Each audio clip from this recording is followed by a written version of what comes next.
Assalamualaikum warahmatullahi wabarakatuh. Salam sang pejalan yang dinamakan hamba oleh Allah Subhanahu wa Ta'ala, yaitu Nabi Muhammad Sallallahu Alaihi Wasallam, sebagai contoh untuk umatnya sebagai hamba. Nabi Muhammad Sallallahu Alaihi Wasallam sebagai contoh untuk umatnya, karena Nabi Muhammad itulah yang mempunyai tubuh, hati, nyawa, dan rasa. Begitulah umatnya juga harus menyerupai suri tauladan kita, Nabi Muhammad Sallallahu Alaihi Wasallam. Nabi Muhammad itu hamba, artinya ilmunya yang membawa wasilah talqin zikir, yaitu yang berupa rasa Allah yang tertanam di kolbu. Karena Allah itu nama zat yang wajibul wujud dan mutlak, yaitu batin Nabi Muhammad dan zahir Nabi Muhammad. Jadi jelaslah yang bernama Nabi Muhammad itu seorang hamba. Maka apa yang menurut Allah dan yang bernama Allah Ta'ala itu, apa yang menurut Nabi Muhammad?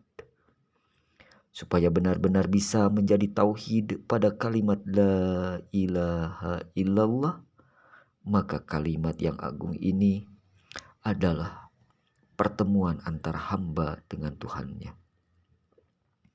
Kenapa kita berzikir hati tidak merasakan suatu kegembiraan? Kadang enggan, malas, dan lain-lain. Padahal kalimat itu adalah alat pertemuan antara hamba dengan Tuhannya. Ini disebabkan karena kita tidak mencintai la ilaha illallah. Paham? Karena kalimat ini masih kalah dengan lagu-lagu yang bertebaran, yang ada di televisi, yang ada di media-media yang lainnya. Ketika lagu itu diputar, bisa membuat kita terhanyut dan terbawa oleh perasaan yang sangat mengasihkan. Ketika lagu itu gembira, maka kita merasakan kegembiraannya. Ketika kita merasakan lagu tersebut kesedihan, dan kita terbawa hanyut dengan kesedihan yang ada dalam lirik lagu tersebut. Itulah mengapa kita berzikir, hati ini belum merasakan nikmat. Maka mulai sekarang kita belajar mencintai zikir. Seperti ketika kita mendengarkan lagu kesukaan kita, sehingga kita bisa terbawa ke dalam rasa. Wahai sang pejalan, di dalam diri kita ada angan-angan. Satu, angan-angan cenderung ke nafsu syahwat. Adalah bayangan dari hakikat rasa. Apabila dapat dikuasainya angan-angan tersebut, maka akan menjadi dasar kekuatan akan keindahan. Sehingga ketika orang yang sedang berzikir, kadang-kadang ia merasakan suatu kenikmatan yang tidak dapat diungkapkan dengan kata-kata. Kedua, angan-angan cenderung serakah, tamak, mau menang sendiri, malas, dan keengganan, dan lain-lain. Apabila angan-angan ini dapat dikuasai, ia akan menjadi sebuah dasar kekuatan Tandanya ia akan mencintai zikir, walaupun ia belum tahu hakikat yang ia cintai. Ketiga, angan-angan yang berada di darah, yang wataknya beringas, amarah, tidak sabaran, dan gelap mata. Jika ia dapat dikuasai, maka ia akan menjadi sebuah kemauan dan ketekunan dalam berzikir.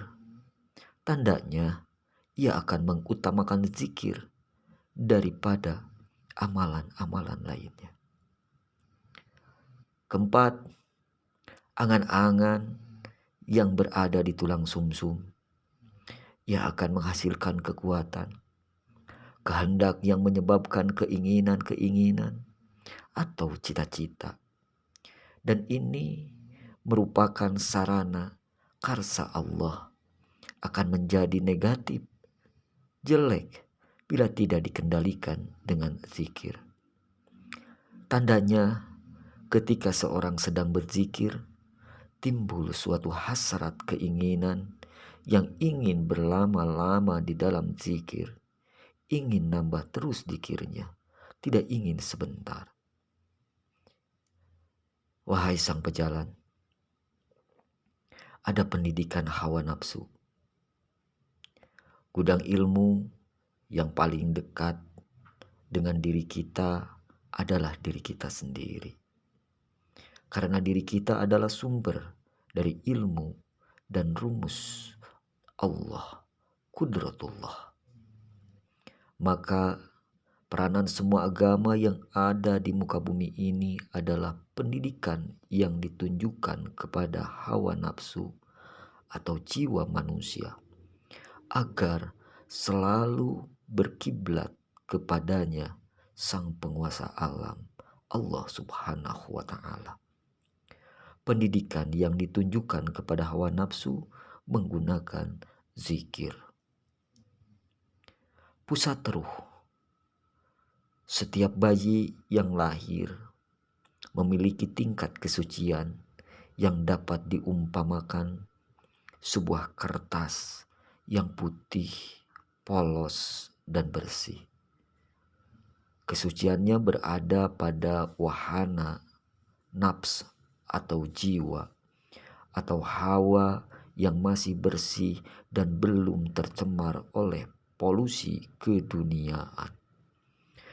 Nafs atau jiwa dipasang di antara dua kutub jasmania dan kutub ruhania yang berpusat pada ruh. Sehingga nafs akan dibolak-balikan. Unsur ruhani yaitu ruh bersifat suci sebagai utusan Allah dalam diri manusia yang dapat membawa sebuah ketetapan atau pedoman hidup. Sehingga ruh ini dapat berperan sebagai cahaya yang memancarkan cahaya kebenaran dari Allah Subhanahu wa Ta'ala. Ruh yang membawa cahaya dari Allah adalah ruh suci atau ruh kudus yang tidak lain adalah seorang mursyid kamil mukamil. Mursyid mukamil adalah seorang juru selamat dan juga juru nasihat untuk jiwa atau nafs kita. Jika jiwa kita tunduk mau belajar zikir kepada ruh suci atau kepada guru mursyid, maka akan menghasilkan hawa nafsu atau jiwa yang positif, nafsu mutmainah. Sebaliknya, jika nafs atau jiwa tunduk pada keinginan jasad, maka disebut sebagai nafsu yang negatif atau nafsu yang jelek. Satu bisa disebut nafsu lawamah, kepuasan biologis, makan, minum, tidur, dan lain-lain. Atau yang kedua nafsu amarah yang selalu ingin berbuat kejahatan atau angkara murka suka marah, dan lain-lain. Atau nafsu mulhimah, yaitu suka mengejar kenikmatan psikis, kesombongan, narsis, gemar dipuji-puji. Sedangkan untuk Hawa sendiri memiliki dua kutub nafsu yang bertentangan, bisa diibaratkan uang logam yang memiliki dua sisi. Sisi yang pertama gambar dan sisi yang kedua adalah angka. Akan tetapi kedua sisi tidak dapat dipisahkan atau dilihat secara bersama-sama. Apabila kita ingin menampilkan gambar, maka letakkan angka di bawah, dan sebaliknya, apabila kita ingin melihat angka, maka letakkan gambar di bawah. Apabila seseorang mengaku melihat kedua sisinya, gambar dan angka, dalam waktu yang sama, maka orang itu bisa dikatakan mempunyai jiwa yang munafik, alias kehidupan yang palsu dan hanya berdasarkan pengakuan belaka, suka mengaku atau bohong. Itulah contoh jika orang tidak mengambil zikir.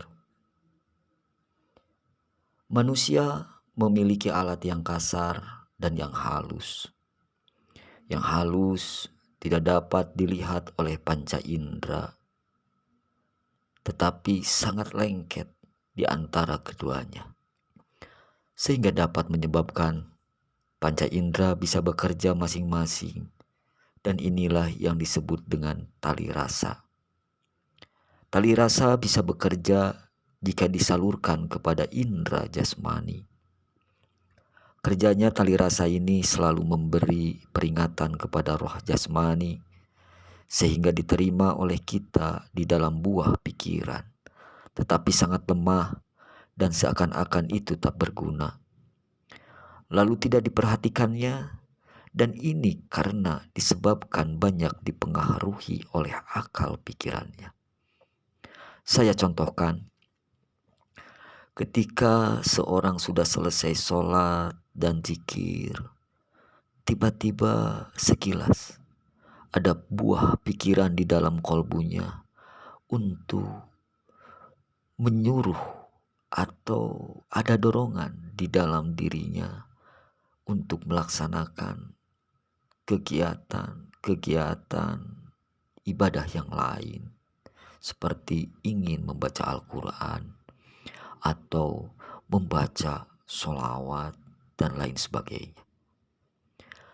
Dan bagi seorang yang awas hatinya, ia akan segera melaksanakannya, karena ia tahu siapa yang telah memerintahkannya lewat pesan di kolbunya. Tiada lain adalah guru agung mursyid yang memberi sinyal-sinyal pesan pada muridnya. Tali rasa inilah yang bisa mengingatkan segala kejadian yang dikerjakan oleh pikiran dan panca indera lainnya. Dan tali rasa ini bisa berdiri sendiri tanpa hambatan dan juga rintangan, walaupun tanpa dialiri saraf atau darah yang ke otak kita. Ia bisa melihat apa yang tidak bisa dilihat oleh mata jasmani. Tali rasa ini kerjanya menyimpan dan mengetahui semua keadaan, baik di luar maupun di dalam. Ketika orang terserang kantuk adalah tanda tali rasa mulai terputus. Dengan tanda putusnya tali rasa ini, ia akan tertidur lelap. Orang yang tidur, ada yang bermimpi dan ada juga yang tidak. Orang yang bermimpi disebabkan buah efek dari waktu mata jasmani ini terbuka, dan secara otomatis merekam semua apa-apa yang dilihat, karena banyaknya angan-angan atau hayalan yang tersimpan yang belum dihapus dengan. Maka terjadilah seorang yang bermimpi buruk, sedih, senang, bukan bermimpi yang mengandung hikmah. Rasa adalah anugerah yang maha agung dari guru yang agung. Beliaulah pemilik rasa itu. Rasa yang mendorong manusia ke dalam keadaan yang sesungguhnya. Dari tiada ada, dari sifat tiada Adam, ke sifat Nur Muhammad Mursyid. Beliaulah mursyid yang membolak-balikan rasa ruhaniyah muridnya menuju Nur Muhammad yang hakiki, yang terpancar dalam pantulan guru kita tercinta. Bersihkan wadah itu untuk menerima limpahan yang agung, istiqomah rasa dalam kewajiban sebagai muridnya.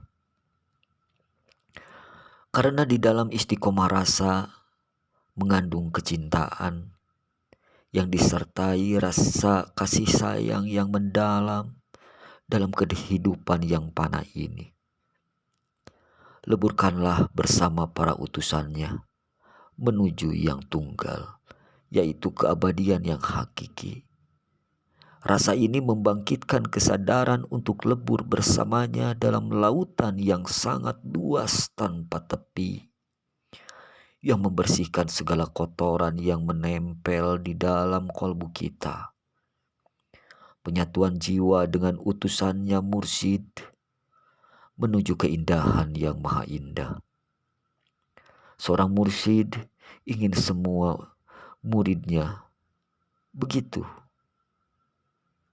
menuju Sang Maha Allah Subhanahu wa Ta'ala, menuju baldatun thayyibatun warobun ghafur, sehingga menjadi pelita yang besar dan menerangi dunia lahir dan dunia rohani dari masyrik sampai maghrib ila yaumil qiyamah. Semoga Allah menjaga diri kita seperti Allah menjaga pada guru-guru kita dengan kuasa karsanya. Amin ya Allah ya Rabbal Alamin. Mari kita merenung. Ini adalah sebuah pertanyaan yang besar bagi para penempuh jalan spiritual, bagi sang pejalan menuju jalan spiritual. Kemana kita bakal pulang? Kemanakah kita setelah mampir makan dan minum di dunia ini? Kemanakah aku hendak pulang setelah aku pergi berkelana di dunia ini? Pertanyaan yang pertama, kemanakah kita bakal pulang? Asal kita dari orang tua yang berasal dari lahir. Muliakanlah kedua orang tua.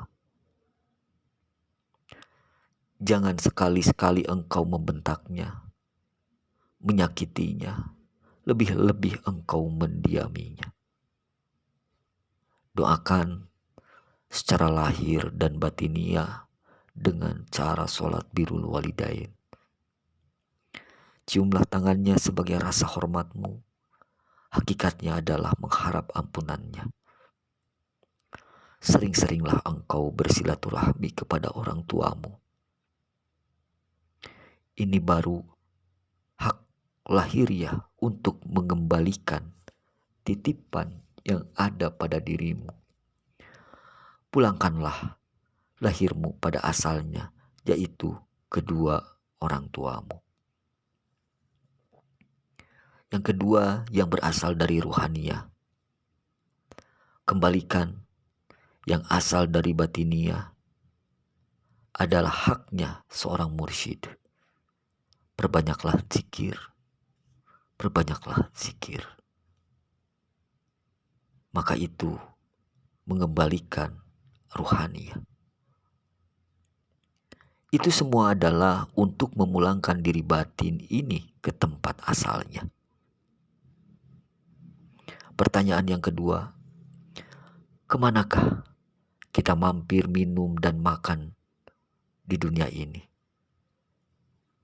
Ilustrasinya begini. Sebelum makan, kita baca bismillah. Saat sedang makan, hadirkan kolbu, zikir khafi kepada Allah. Sesudah makan, baca alhamdulillah. Persoalan yang kita anggap sepele sebetulnya mengandung manfaat atau keutamaan yang besar. Kenapa? Sebab secara tidak langsung ruhani kita mengembalikan haknya bangsa yang kita makan, yaitu hak tumbuhan dan hak hewani.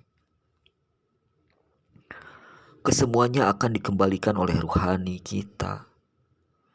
Begitu juga lahiriah mengembalikan haknya dengan mengeluarkan kotoran. Semuanya kembali pada asalnya, yaitu dunia. Dalam piring ada nasi dan lauk pauk.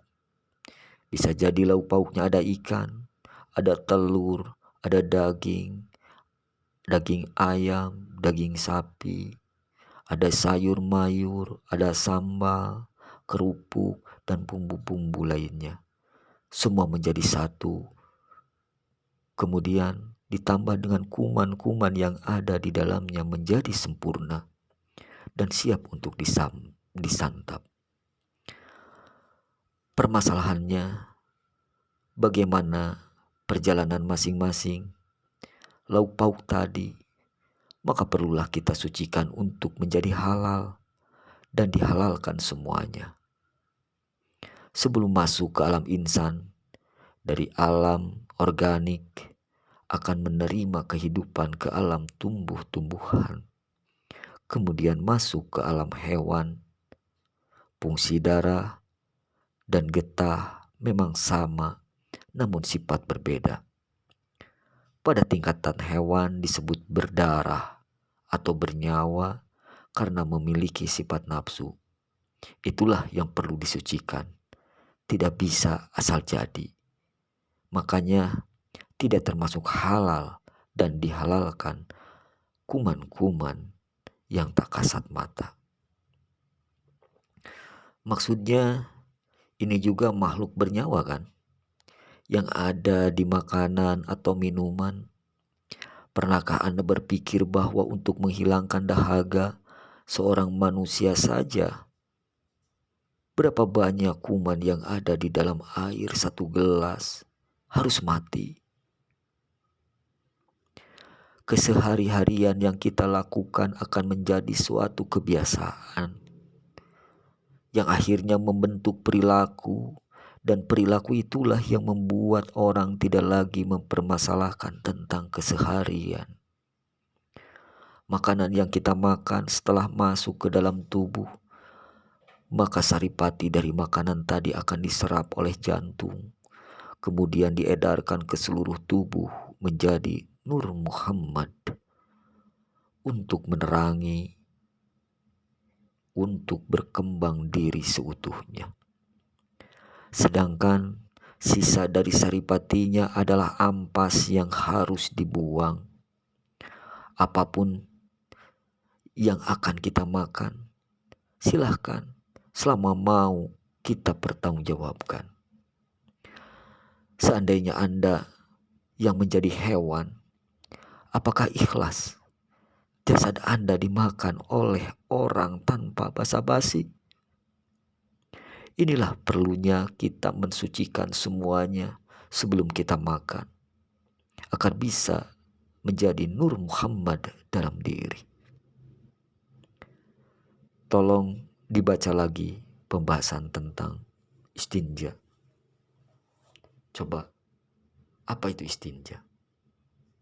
Nanti kita akan bahas tentang istinja. Pertanyaan yang ketiga, kemana aku hendak pulang setelah aku pergi bertandang di dunia ini, berkelana di dunia ini? Aku ini adalah aku dunia dan aku akhirat.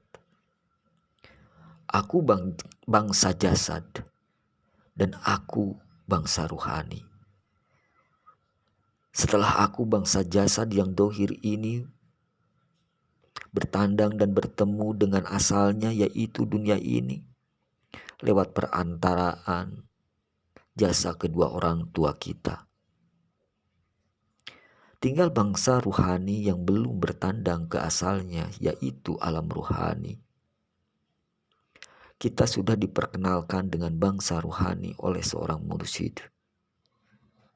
Tinggal kita melangkah dan mengetuk pintu alam ruhani dengan cara zikir.